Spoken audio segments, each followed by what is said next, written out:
What's up, everybody? Brett here, back today, happy today. It's always a good day when you get some FLC content. We're going to, of course, be playing as the Thousand Maws, Rakarth. And check out my build on the left here. I'm going up against Mojo, playing as the High Elves. He's got a pretty spicy build, too, that I enjoyed a lot. And this is also one of my favorite maps. But more than just talking about my build and how I played and what I did, which I will definitely do and I enjoy doing, I wanted to talk about something that's, I believe, is kind of my strength whenever I play Total War Warhammer 2 multiplayer battles, and how it applies to all new content, and how maybe it can help you guys, if you're new to the game, get better at playing multiplayer. So, one of the skills that I've developed in this game after like nearly countless hours of playing it is the ability to identify which abilities, which units generally get the most bang for your buck. And that high level of efficiency is what allows me to trade better against opponents who maybe don't think about those sort of things, right? I always try to have fun, right? If I was always trying to be the most efficient, I would never have fun. I would never really take units like the Charybdis, who is very situational. I would take more like Swiss Army knife units. Something, honestly, like the Hydra, who does decent in combat versus large, has regeneration, has a breath attack, messes up infantry. It has all these different uses, almost above and beyond the Charybdis. So I would play more efficiently, but my ability to identify efficiencies in new units, FLC, lords, and things like that translates, I think, very well into my multiplayer playing ability. And I'm going to go ahead and just case in point here. When I first looked at Rakarth, I didn't know what his abilities were. I sat down, I looked at their cost compared to what I know or what I believe to be their potential value in any given game. So, Rakarth on a dragon, I think his name is Brachus, is very expensive, man. Rakarth is a very cheap lord. He's incredibly cheap. He's, I think, baseline, before you declick some of his abilities, before you add any mounts, I think he's like 1,300 and something gold. 1,360 gold. Don't quote me exactly on that, but he's a very cheap lord. But he's also sort of specialized, right? He wants to fight against large targets, but as we all know, the Scourge Runner chariots are an incredibly efficient unit. They're also a good unit, right? Anti-infantry. They have armor-piercing missiles, which ultimately makes them good versus most large targets. They're very accurate. And Rakarth has lots of abilities that you could take on him, but they're so situational that I find that oftentimes they're just not as useful. You're throwing money in the drain. If you took all of his extra abilities, you could have an extra unit of Harpies, right? Which might shut down a group of archers, which ultimately might be more beneficial to you in any given battle. So that's how I choose to look at it. So Rakarth, and that, all that being said, all that out of the way, right? I chose to take only 2 of Rakarth's abilities, and I chose the Scourge Runner Chariot as his most efficient mount, in my opinion. The other options being the Manticore and the Dragon. The Beast Armor of Karen Carr buffs self if an enemy with entity size large is in range. It raises his melee defense and his damage resistance. It's a pretty cheap ability. And because you'll probably be sending him in against large armored targets, it's just a gimme. It's just almost like a perma buff to him, right? The things that are the most capable of killing him are large targets, right? And then the Beast Slaver here is a buff to self, which gives him weapon damage, bonus versus large, armor-piercing weapon damage. Just a really good steroid injection that you can give him whenever he finds himself dueling someone. So I decided to pair him with a unit that I don't take too often because its cost is usually, I think, so much higher than a standard Scourge Runner Chariot. I want to say it's 1,200 for this. But what you're getting is, in addition to the great stats, you're also getting this poison effect, which when paired with Rakarth's Scourge Runner Chariot means they can pretty much kite whatever they want all damn day long, just punishing it with their crazy high missile strength. So I've got Vanguard deployed, Dark Riders with shields. I like the shields versus the elves. They tend to bring a lot of missile units.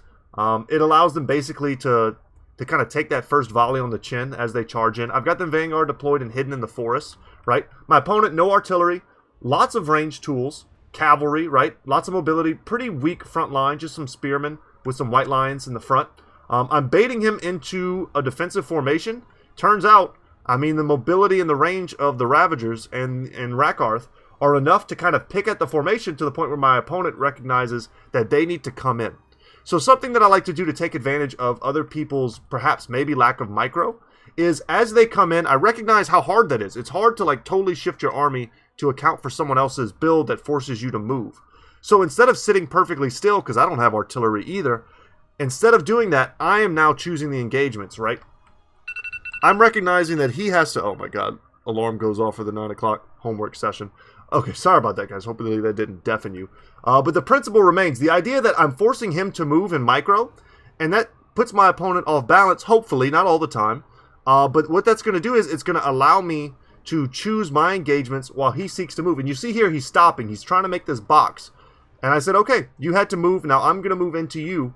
And I'm coming in from the flanks with the Dark Riders. My front line is cheap, bleak swords, and dread spears. Honestly, don't care what happens to them. The Harpies here, I wanted to keep it somewhat thematic to Rakarth. You got to take the beast, you know what I'm saying?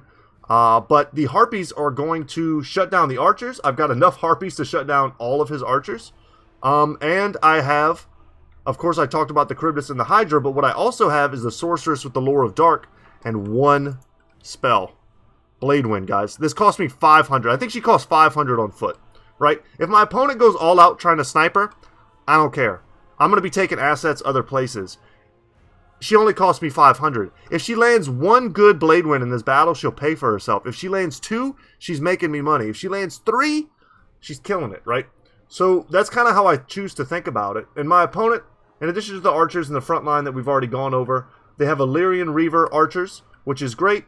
They've got Silver Helms. We've got Teclis here, good micro for my opponent. You know, he turned his forces around to engage the Dark Riders. He's not going to let me get these freebies on the Illyrian Reacher Arvors. But, I mean, I'm going to take what I can get. I'm going to eat this charge anyway. At the last second, I could have pulled out, and I was like, you know what? Tie down these Silver Helms.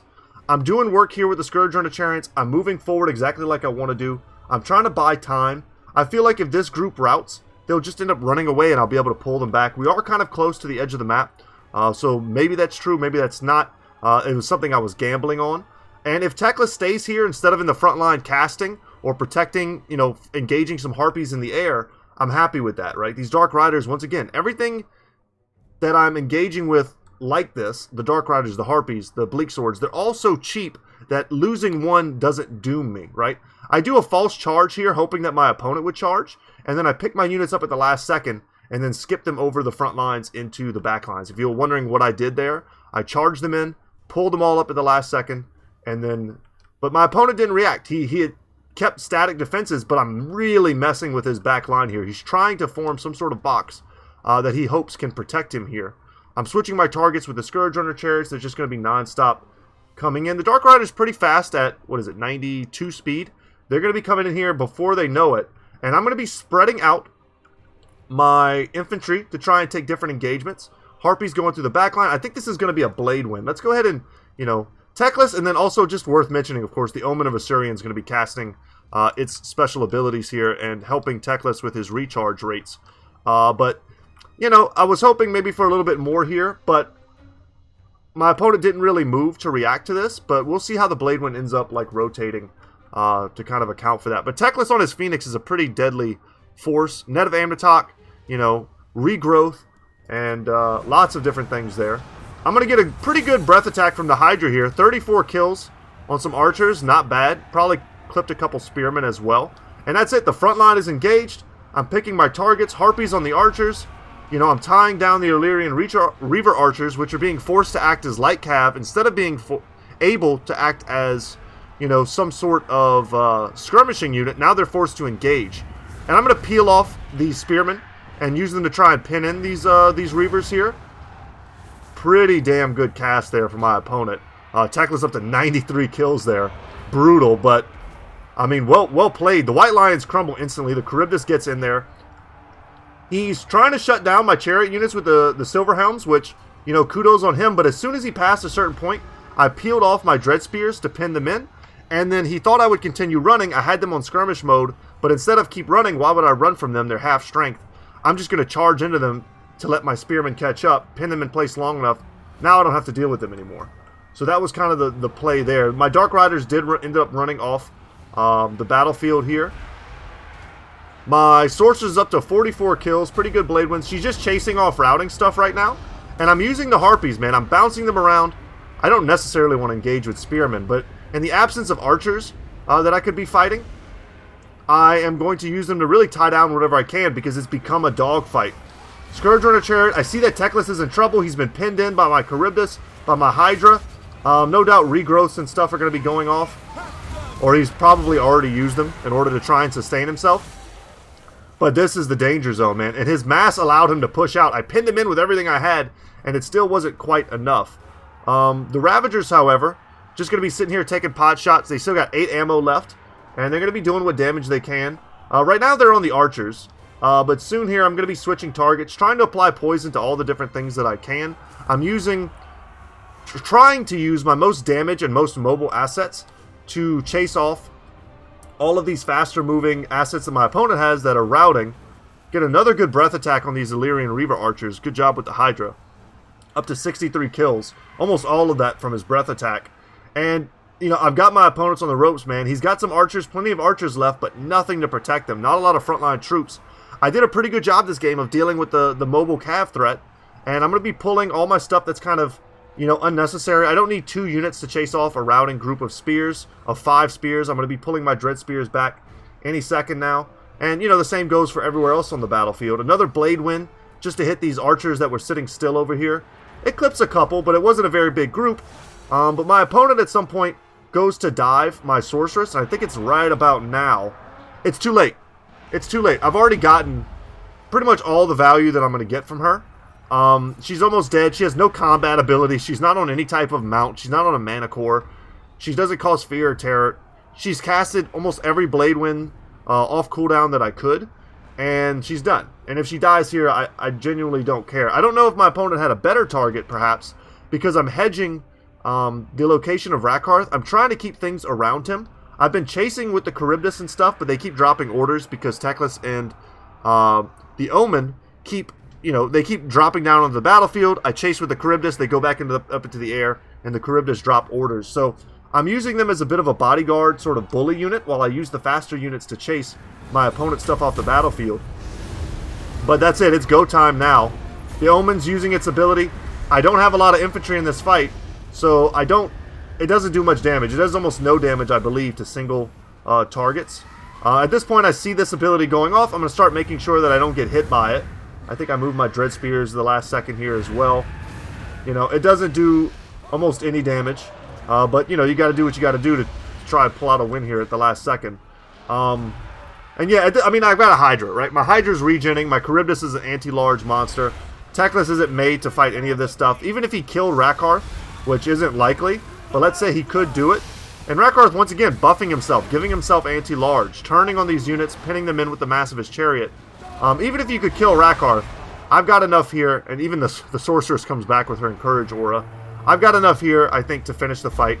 And what ultimately, I think, made it so that my opponent could never get back into this fight was that I chased off everything, and I had the superior numbers to do that. So let's go ahead and end the replay and see what the actual value ended up shaking out as. So, damage dealt 4,338, damage value 1,743. I got my value out of Rakarth, right?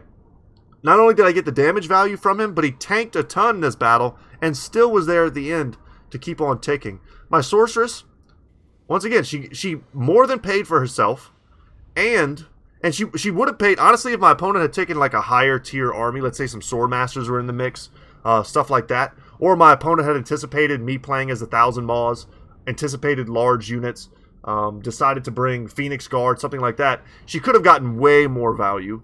But even then, she did more than her value, and then she got targeted, right? And all the time she was acting as this distraction to my opponent, my other units were able to do more value. So she had even a bit more value above and beyond than the sheer numbers here.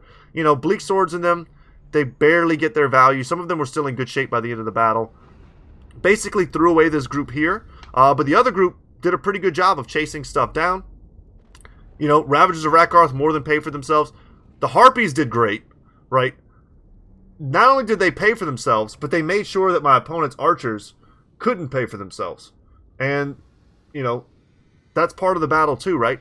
The Hydra, the Charybdis, had it been a more, you know, monster-centric battle, the Charybdis ended up doing pretty decent damage. But But had it been allowed to wail on the Omen of Asuryan, it would have gotten its value. I'm pretty happy with this army. Required a little bit more micro than is, you know, super comfortable. If I was a newer player, I might not take this particular build. I might go a little more infantry heavy. I might cut one of the mobile assets, maybe get rid of the riders and just get some archers or even a little bit more infantry and just use the harpies in the same way that I did and focus more on the monster play or whatever. Maybe that would make it a much easier build for a newer player. My opponent did great, though. I mean, Teclis's one spell basically earned him, what was it, like 93 kills, did we say? All the value that Teclis got was in that one skill. The net of Anatok was whatever. I didn't see any regrowths, but I'm sure they were there. That's a pretty expensive spell. The amount of stuff that was on Teclis was kind of a lot, right? I don't know what he cost in the kit that he had, but it had to be too much. I probably would have cut 1 or 2 spells. I don't know if you want him on the Phoenix in this matchup. I specifically took this faction for Rakarth. I don't know what the meta is. Maybe he was anticipating a meta build that just didn't come, or maybe he was just having fun with a new build. But thank you, Mojo, for being a great opponent. Hope you guys enjoyed this battle.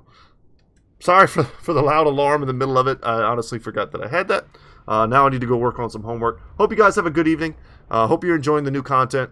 And as always, guys, my name is Brett, channel's Goodtalk Gaming, and I'll see you in the next one. Later, y'all.